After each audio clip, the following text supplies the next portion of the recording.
Hello everyone. In today's video, I want to talk about the 3 ways to live off dividends as fast as possible. I'm going to talk about the 3 strategies. And most importantly, I'm going to talk about who's it for and who's it not for. So I want to reveal the reasons why you would choose each of these strategies, because there's a lot of noise about living off dividends, about different investment strategies. And you really got to figure out, is this really for you? So if you are a Canadian DIY investor and you want to invest once and create a lifetime of passive income, and you want to potentially retire or retire right now, then this video is just for you. Hello, it's Tracy here. I'm a former engineer turned full-time entrepreneur, and I love talking about stocks and real estate in Canada. In this channel, I help you learn, invest with confidence using stocks and real estate in Canada to create a lifetime of cash flow and wealth, so you can earn your way to financial independence and ultimately live your best life. So if you're new to this channel, hit the subscribe button and that bell notification button to get the latest and greatest videos coming to you every single week. So the first strategy, which is my go-to strategy, is called the dividend growth stock investing strategy. You literally buy the boring companies in Canada, like the banks, the utilities, but you look for companies that grow their dividends every single year, and you create your own dividend snowball. So imagine as you're letting that snowball run down the mountain, it gets bigger and bigger over time. Well, that's what these companies are going to do for you. So you invest once, you create a lifetime of passive income that continuously grows. So these are boring banks like TD Bank, and I'm going to use TD Bank as an example. So with TD Bank, you got to look for a company that, makes more money and then passes more of their profits back to their shareholders. So with TD Bank, they'll grow their dividends every single year. And then all of a sudden, say you're only investing, getting $5,000 worth of dividends in the first year. Well, after year 12, it all of a sudden doubles. It becomes $10,000. And then year 24, that becomes $20,000 of dividends. That's because you invest enough money in it, and then it compounds itself, reinvests that dividend, reinvests into the same company, buys more shares. And because the company keeps growing their dividends at 5 to 7% year over year, your dividends will easily compound over time. Now, of course, you want to look for companies that have low payout ratio, great financials, have a track record of at least 5 to 10 years of paying dividends. And if all of this is new to you, you definitely want to check out my guide, which is the ultimate dividend growth investing guide. Check out in the link below. Now, of course, who's this for? Obviously, this is not for everyone. Dividend growth stocks, it's boring, it's safe, and I love that.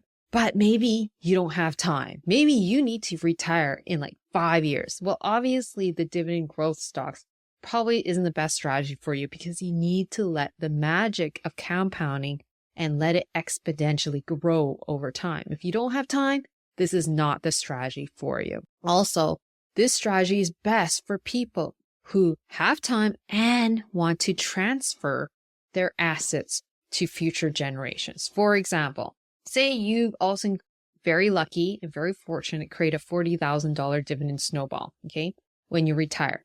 And sure, you can live off the dividends. And that means you never have to sell your assets. And instead, you said, I'm going to transfer it to my kids. So you could be living off the dividends for a very long time. And the moment you don't need them, you could transfer those assets to your kids in the future, and then they can create their own dividend snowball. So that's very awesome if you want to transfer your assets.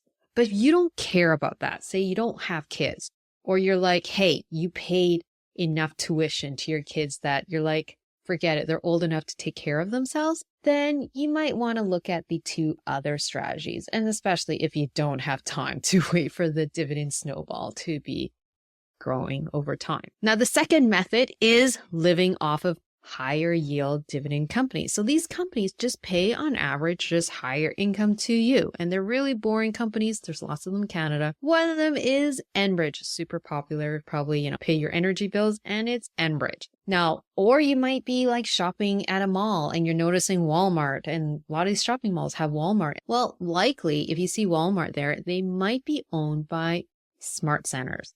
And Smart Centers is a big real estate investment firm across Canada that owns land. So these type of companies will pay the majority of their profits back to you in the form of dividends. So that's why their yield tends to be high. Now, the downside about these companies is that don't expect capital appreciation. When I mean capital appreciation, don't expect your portfolio to grow over time because, again, you're getting the higher yield. There's no free lunch. Another thing is that you got to be wary that you got to be very careful when you select these type of companies. You want a really good, decently low payout ratio, less than 80%.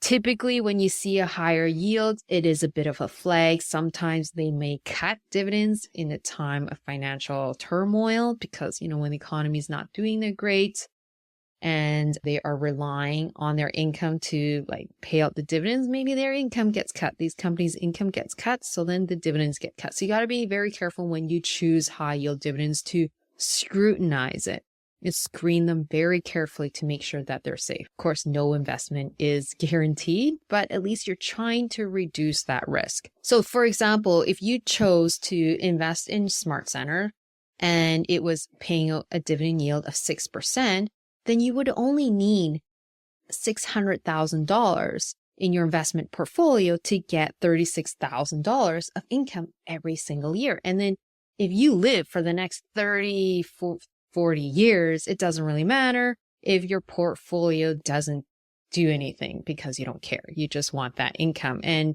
as a last resort, or maybe as a contingency, you're also okay to sell some of your assets if you need more money from your portfolio. But my point is that you don't need a huge portfolio with a high yield dividend investment portfolio because you're living off the dividends. And as a worst case, you could sell off some of the assets and, have a better retirement because you don't care about transferring the money to your kids. The third strategy is your fastest way to living off dividends. These strategies, which is a high yield leverage strategy, really popular one is QYLD, which is the top 100 tech companies. And it's a leverage fund, meaning a fund manager will use options to juice the returns. And that's why you get a yield looking at 12% or higher. So if you want to retire right now, you could literally have an investment portfolio of 300 grand. If you have a yield of 12%, ta-da, you get $36,000 a year of additional income with a portfolio of only $300,000. You didn't have to wait decades to retire. You can retire right now off of a smaller portfolio. Now, doesn't it sound a little bit too good to be true? Right. Yeah, right. So which is why I wanted to talk about how these leverage funds work. You want to get into the nitty gritty detail. I have a great video about the covered call strategy, why I don't recommend it. And it's only for the select small group of people that I think it's good for. But for the majority of people who have decades, who want to get best bang for the buck, optimize returns. I don't want to go all the details of my video, but you want to check out this video up here. So getting back to the covered call ETF strategy. So it's like you putting your house in the market. Okay, you're going to put the house in the market, say in 1 month. And you're saying if someone is willing to pay $1 million for your house, because your house is actually not worth $1 million, but if it was, someone's willing to buy your house for $1 million, you're okay with that. You're going to let go of your house. And in the meantime, just for putting your house in the market, someone's going to pay you a fee of $1,000 just to put your house on the market. So that's exactly what's happening with covered call ETFs, is that they're actually putting out a portion of their stocks and say, hey, if it hits a certain price, I'm willing to let go of the shares. But in the meantime, because I'm putting that contract out there, I'm collecting some money just for that contract to sit out in the market.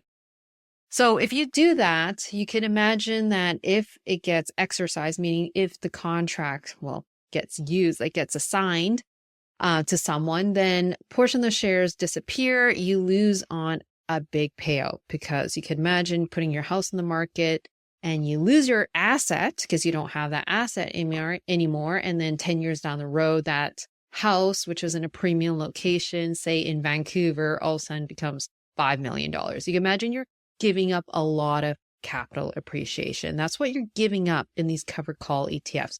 But you know what? You don't care because you need the income now. So just as a friendly reminder, higher yield, leverage instruments, it does involve risk. You have to really trust the fund manager that's managing it. You got to really think, how long has this fund been around? Now, something like QYLD has been around for a longer time and it has a bit of a track record. But when you see these newer instruments that are coming out in Canada, just peel back the curtain. Look how long they've been existing. Who's the fund manager?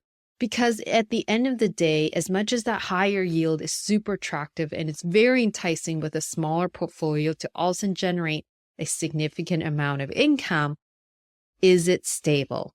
Can you depend on it? And that's something, unfortunately, you'll have to do a bit of research on. You want to learn to create a lifetime of passive income by investing once? You could check out my ultimate guide to dividend growth stocks. Check out in the link below.